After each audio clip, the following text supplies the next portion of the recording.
शुक्रिया हुजूर। मुख्तार ने शारदा को पहली मर्तबा झरनों में से देखा। वो ऊपर कोठे पर कटा हुआ पतंग लेने गया तो उसे झरनों में से एक झलक दिखाई दी। सामने वाले मकान की बालाई मंजिल की खिड़की खुली थी। एक लड़की डोंगा हाथ में लिए नहा रही थी। मुख्तार को बड़ा ताज्जुब हुआ कि ये लड़की कहाँ से आ गई, क्योंकि सामने वाले मकान में कोई लड़की नहीं थी। जितनी थी ब्याही जा चुकी थी। सिर्फ रूप कौर थी, उसका पिलपिला खाविंद कालूमल था, उनके 3 लड़के थे और बस। मुख्तार ने पतंग उठाया और ठिठक के रह गया। लड़की बहुत खूबसूरत थी। उसके नंगे बदन पर सुनहरे रोए थे। उनमें फंसी हुई पानी की नन्ही नन्ही बूंदें चमक रही थी। उसका रंग हल्का सांवला था, सांवला भी नहीं, तांबे के रंग जैसा। पानी की नन्ही नन्ही बूंदें ऐसी लगती थी जैसे उसका बदन पिघलकर कतरे कतरे बनकर गिर रहा है। मुख्तार ने झरने के सुराखों के साथ अपनी आंखें जमा दी।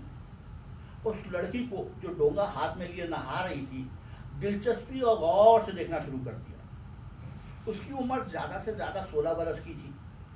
गीले सीने पर उसकी छोटी छोटी गोल छातियां, जिन पर पानी के कतरे फिसल रहे थे, बड़ी दिलफरेब थी। उसको देखकर मुख्तार के दिलो दिमाग में कोई सिफली जज्बात यानी कोई जिनसी जज्बात पैदा नहीं हुए। एक जवान, खूबसूरत और बिल्कुल नंगी लड़की उसकी निगाहों के सामने थी। होना ये चाहिए था कि मुख्तार के अंदर शहवानी हिजान बर्पा हो जाता, मगर वो बड़े ठंडे इन्माक से उसे देख रहा था, जैसे किसी मुसव्विर की तस्वीर देख रहा है। लड़की के निचले होंठ के इख्तितामी कोने पर बड़ा सा तिल था, बेहद मतीन, बेहद संजीदा, जैसे वो अपने वजूद से बेखबर है लेकिन दूसरे उसके वजूद से आगाह हैं। सिर्फ इस हद तक कि उसे वहीं होना चाहिए था जहाँ के वो था। बाहों पर सुनहरे रोए पानी की बूंदों के साथ लिपटे हुए चमक रहे थे। उसके सर के बाल सुनहरे नहीं, घोंसले थे, जिन्होंने शायद सुनहरे होने से इनकार कर दिया था। जिस्म सुडौल और गदराया हुआ था, लेकिन उसको देखने से इश्तियाल पैदा नहीं होता था। मुख्तार देर तक झरने के साथ आंखें जमाए रहा। लड़की ने बदन पर साबुन मला। मुख्तार तक उसकी खुशबू पहुंची। सलोने तांबे जैसे रंग वाले बदन पर सफ़ेद सफ़ेद झाग बड़े सुहाने मालूम होते थे। फिर जब ये झाग पानी के बहाव से फिसले तो मुख्तार ने महसूस किया जैसे उस लड़की ने अपने बुलबुलों का लिबास बड़े इत्मीनान से उतार कर एक तरफ रख दिया। गुस्ल से फारिग होकर लड़की ने तौलिए से अपना बदन पोंछा। बड़े सुकून और इत्मीनान से आहिस्ता आहिस्ता कपड़े पहने। खिड़की के डंडे पर दोनों हाथ रखे और सामने देखा। एकदम उसकी आंखें शर्माहट की झीलों में गर्क हो गई। उसने खिड़की बंद कर दी। मुख्तार बेख्तियार हंस पड़ा। लड़की ने फौरन खिड़की के पट खोले और बड़े गुस्से में झरने की तरफ देखा। मुख्तार ने कहा, मैं कसूरवार बिल्कुल नहीं। आप क्यों खिड़की खोलकर नहा रही थी? लड़की ने कुछ ना कहा। गैर आलूद निगाहों से झरने को देखा और खिड़की बंद कर दी। चौथे दिन रूप कौर आई। उसके साथ यही लड़की थी। मुख्तार की माँ और बहन दोनों सिलाई और क्रोशे के काम की माहिर थीं। गली की अक्सर लड़कियां उनसे ये काम सीखने के लिए आया करती थीं। रूप कौर भी उस लड़की को इसी गरज से लाई थी, क्योंकि उसको क्रोशे के काम का बहुत शौक था। मुख्तार अपने कमरे से निकलकर सहन में आया तो उसने रूप कौर को प्रणाम किया। लड़की पर उसकी निगाह पड़ी तो वह सिमट सी गई। मुख्तार मुस्कुराकर वहां से चला गया। लड़की रोजाना आने लगी। मुख्तार को देखती तो सिमट जाती। आहिस्ता आहिस्ता उसका यह रद्द अमल दूर हुआ और उसके दिमाग से ये ख्याल किसी कदर महव हुआ कि मुख्तार ने उसे नहाते हुए देखा था। मुख्तार को मालूम हुआ कि उसका नाम शारदा है, रूप कौर के चचा की लड़की है, यतीम है, चीचों की मलिया में एक गरीब रिश्तेदार के साथ रहती थी। रूप कौर ने उसको अपने पास बुला लिया है। एंट्रेंस पास है, बड़ी ज़हीन है, क्योंकि उसने क्रोशे का मुश्किल काम यूँ चुटकियों में सीख लिया था। दिन गुजरते गए। इसी दौरान मुख्तार ने महसूस किया कि वो शारदा की मोहब्बत में गिरफ्तार हो गए। ये सब कुछ धीरे धीरे हुआ। जब मुख्तार ने उसको पहली बार झरने से देखा तो उस वक्त उसके सामने एक नज़ारा था, बड़ा फरहतनाक नज़ारा। लेकिन अब शारदा आहिस्ता आहिस्ता उसके दिल में बैठ गई। मुख्तार ने कई दफ़ा सोचा था, ये मोहब्बत का मामला बिल्कुल गलत है, इसलिए कि शारदा हिंदू है। मुसलमान कैसे एक हिंदू लड़की से मोहब्बत करने की जुर्रत कर सकता है? मुख्तार ने अपने आप को बहुत समझाया, लेकिन वो अपने मोहब्बत के जज्बे को मिटा ना सका। शारदा उससे बातें करने लगी थी, मगर खुल के नहीं। उसके दिमाग में मुख्तार को देखते ही ये एहसास बेदार हो जाता था कि वो नंगी नहा रही थी और मुख्तार झरने में से उसे देख रहा था। एक रोज घर में कोई नहीं था। मुख्तार की माँ और बहन दोनों किसी अजीज के 40वें पर गई हुई थी। शारदा हस्बे मामूल अपना थैला उठाए सुबह 10 बजे आई। मुख्तार सहन में चारपाई पर लेटा अखबार पढ़ रहा था। शारदा ने उसे पूछा, बहन जी कहाँ हैं? वो कहीं बाहर गई हैं। माता जी? वो भी उसके साथ ही गई हैं। अच्छा। ये कहकर शारदा ने किसी कदर घबराई हुई निगाहों से मुख्तार को देखा और नमस्ते करके चलने लगी। मुख्तार ने उसको रोका। ठहरो शारदा। शारदा को जैसे बिजली के करंट ने छू लिया, चौंक कर रुक गई। जी? मुख्तार चारपाई से उठा। बैठ जाओ, वो लोग अभी आ जाएंगे। जी नहीं, मैं जाती हूँ। ये कहकर शारदा खड़ी हो गई। ये कहकर शारदा खड़ी रही। मुख्तार ने बड़ी जुर्रत से काम लिया, आगे बढ़ा, उसकी एक कलाई पकड़ी और खींचकर उसके होठों को चूम लिया। ये सब कुछ इतनी जल्दी हुआ कि मुख्तार और शारदा दोनों को एक लहजे के लिए बिल्कुल पता न चला कि हुआ क्या है। उसके बाद दोनों ररसने लगे। मुख्तार ने सिर्फ इतना कहा, मुझे माफ कर देना। शारदा खामोश खड़ी रही। उसका तांबे जैसा रंग सुर्खी मायल हो गया। होठों में खफीफ सी कपकपाहट थी, जैसे वो छेड़े जाने पर शिकायत कर रहे हैं।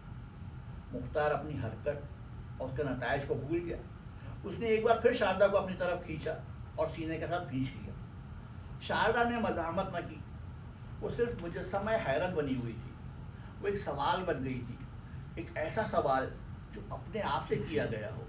वो शायद खुद से पूछ रही थी, ये क्या हुआ है? ये क्या हो रहा है? क्या इसे ऐसा होना चाहिए था? क्या ऐसा किसी और के साथ भी हुआ है? मुख्तार ने उसे चारपाई पर बिठा लिया और पूछा, तुम बोलती क्यों नहीं हो शारदा? शारदा के दुपट्टे के पीछे उसका सीना धड़क रहा था। उसने कोई जवाब न दिया। मुख्तार को उसका यह सुकूत बहुत परेशान कुन महसूस हुआ। बोलो शारदा, अगर तुम्हें ये मेरी हरकत बुरी लगी है तो कह दो। खुदा की कसम, मैं माफ़ी मांग लूँगा। तुम्हारी तरफ निगाह उठाकर नहीं देखूंगा। मैंने कभी ऐसी जुर्रत न की होती, लेकिन जाने मुझे क्या हो गया है। दरअसल मुझे तुमसे मोहब्बत है। शारदा के होंठ हिले, जैसे उन्होंने लफ्ज़ मोहब्बत अदा करने की कोशिश की। मुख्तार ने बड़ी गर्मजोशी से कहना शुरू किया, मुझे मालूम नहीं तुम मोहब्बत का मतलब समझती हो कि नहीं। मैं खुद इसके मुतालिक ज़्यादा वाक़ियत नहीं रखता। सिर्फ इतना जानता हूँ कि तुम्हें चाहता हूँ। तुम्हारी सारी हस्ती को अपनी इस मुट्ठी में ले लेना चाहता हूँ।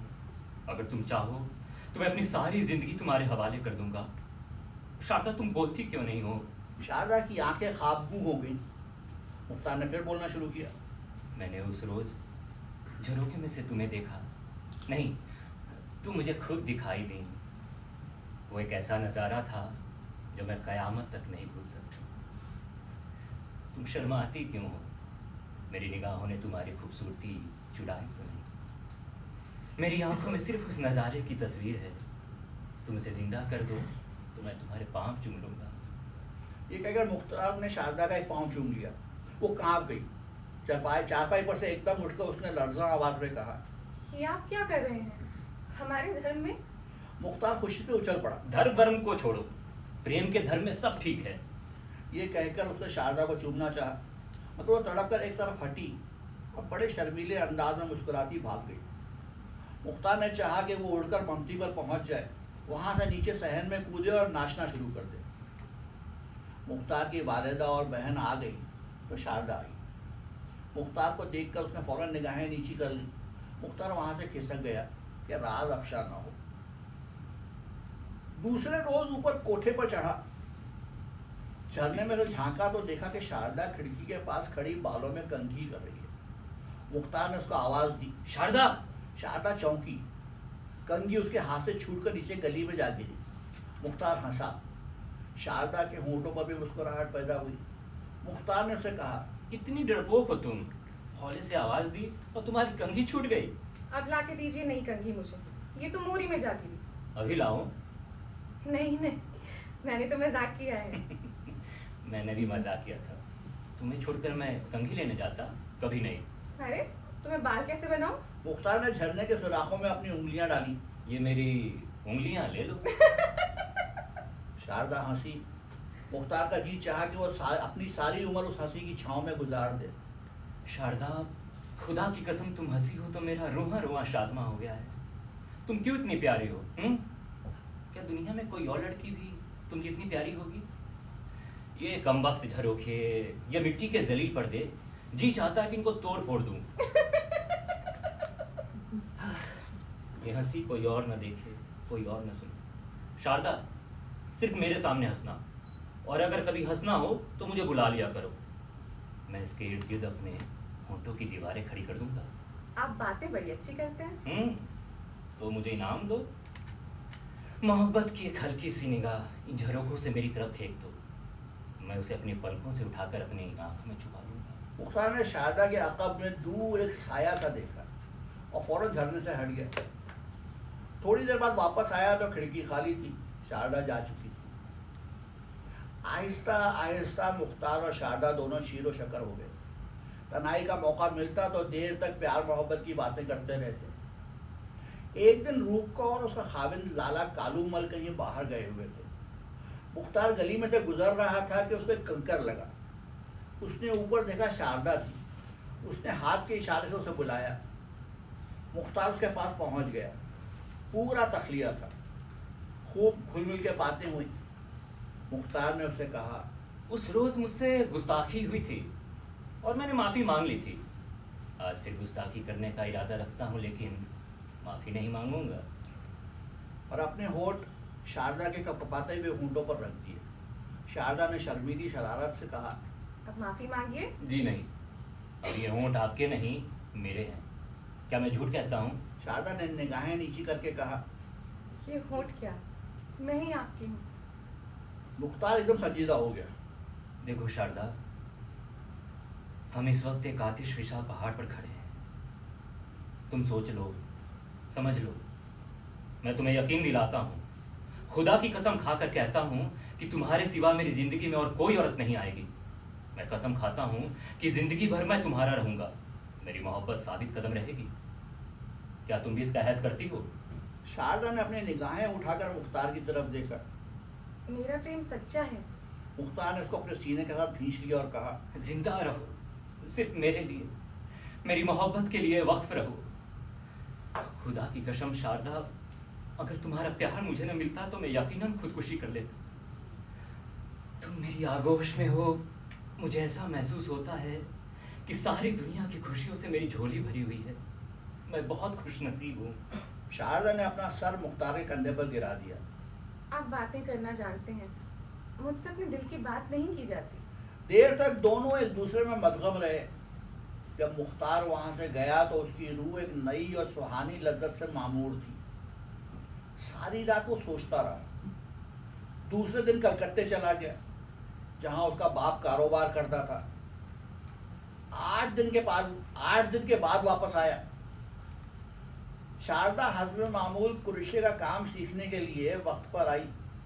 उसकी निगाहों ने उसके लिए कई बातें की। कहाँ गायब रहे इतने दिन? मुझसे कुछ ना कहा और कलकत्ते चले गए। मोहब्बत के बड़े दावे करते थे। मैं नहीं बोलूंगी तुमसे। मेरी तरफ क्या देखते हो? क्या कहना चाहते हो मुझसे? मुख्तार बहुत कुछ कहना चाहता था, मगर तन्हाई नहीं थी। वो काफी तवील गुफ्तगू उससे करना चाहता था। 2 दिन गुजर गए, मौका न मिला। निगाहों में गूंगी बातें होती रही। आखिर तीसरे रोज शारदा ने उसे बुलाया। मुख्तार बहुत खुश हुआ। रूप कौर और खाविंद लाला कालूमल घर में नहीं थे। शारदा सीढ़ियों में मिली। मुख्तार ने वहीं उसको अपने सीने के साथ लगाना चाहा। वो तड़प कर ऊपर चली गई। नाराज थी। मुख्तार ने उससे कहा, देखो मेरी जान, मेरे पास बैठो। मैं तुमसे बहुत ज़रूरी बातें करना चाहता हूँ, ऐसी बातें जिनका हमारी ज़िंदगी से बड़ा गहरा ताल्लुक है। शारदा उसके पास पलंग पर बैठ गई। तुम बात टालो नहीं, बताओ, मुझे बताए बगैर कलकत्ते क्यों गए? सच, मैं बहुत रोई। मुख्तार ने बढ़कर उसकी आंखें चूमी। उस रोज़ जब मैं गया तो सारी रात सोचता रहा। जो कुछ उस रोज़ हुआ उसके बाद ये सोच विचार लाजमी थी। हमारी हैसियत मियाँ बीवी की न थी। मैंने गलती की, तुमने कुछ न सोचा। हमने एक ही जश्न में कई मंजिलें तय कर ली और ये गौर ही नहीं किया कि हमें जाना किस तरफ है। समझ रही हो ना शारदा? जी हाँ। मैं कलकत्ते इसलिए गया था कि अब्बा जी से मशवरा करूं। तुम्हें सुनकर खुशी होगी, मैंने उनको राजी कर लिया है। मुख्तार की आंखें खुशी से चमक उठी। शारदा के दोनों हाथ अपने हाथों में लेकर उसने कहा, मेरे दिल का सारा बोझ हल्का हो गया है। मैं अब तुमसे शादी कर सकता हूँ। शादी? हाँ, शादी। कैसे हो सकती है हमारी शादी? इसमें मुश्किल ही क्या है? तुम मुसलमान हो जाना। मुसलमान? हाँ हाँ, इसके अलावा और हो ही क्या सकता है? मुझे मालूम है तुम्हारे घर वाले बड़ा हंगामा मचाएंगे, लेकिन मैंने उसका इंतज़ाम कर लिया है। हम दोनों यहाँ से गायब हो जाएंगे, सीधे कलकत्ते चलेंगे। बाकी काम अब्बा जी के सुपुर्द है। जिस रोज़ वहाँ पहुँचेंगे उसी रोज़ मौलवी बुलाकर तुम्हें मुसलमान बना देंगे। शादी भी उसी वक्त हो जाएगी। शारदा के होठ जैसे किसी ने सी दिए। मुख्तार ने उसकी तरफ देखा। खामोश क्यों हो गई? शारदा कुछ ना बोली। मुख्तार को बड़ी उलझन हुई। बताओ शारदा, क्या बात है? शारदा ने बमुश्किल इतना कहा, तुम हिंदू हो जाओ। मैं हिंदू हो जाऊं? मैं हिंदू कैसे हो सकता हूँ? तो मैं कैसे मुसलमान हो सकती हूँ? शारदा की आवाज मध्यम थी। तुम क्यों मुसलमान नहीं हो सकती? मेरा मतलब है कि तुम मुझसे मोहब्बत करती हो। इसके अलावा इस्लाम सबसे अच्छा मजहब है। हिंदू मजहब भी कोई मजहब है? गाय का पेशाब पीते हैं, बुत पूजते हैं। मेरा मतलब है कि ठीक है अपनी जगह ये मजहब भी, मगर इस्लाम का मुकाबला नहीं कर सकता। तुम मुसलमान हो जाओगी तो बस मेरा मतलब है कि सब ठीक हो जाएगा। शारदा के चेहरे का तांबे जैसा रंग जर्द पड़ गया। आप हिंदू नहीं होंगे? मुख्तार हंसा। पागल हो तुम। शारदा का रंग और जर्द पड़ गया। आप जाइए, वो लोग आने वाले हैं। ये कहकर वो पलंग पर से उठी। मुख्तार मुतहियर हो गया। लेकिन शारदा। नहीं नहीं, जाइए आप, जल्दी जाइए, वो आ जाएंगे। शारदा के लहजे में बेइतनाई की सर्दी थी। मुख्तार ने अपने खुश खलक से बमुश्किल ये अल्फाज निकाले, हम दोनों एक दूसरे से मोहब्बत करते हैं। शारदा तुम नाराज क्यों हो गई? जाओ, चले जाओ। हमारा हिंदू मजहब बहुत बुरा है, तुम मुसलमान बहुत अच्छे हो। शारदा के लहजे में नफरत थी। वो दूसरे कमरे में चली गई और दरवाज़ा बंद कर दिया। मुख्तार अपना इस्लाम सीने में दबाए वहाँ से चला गया।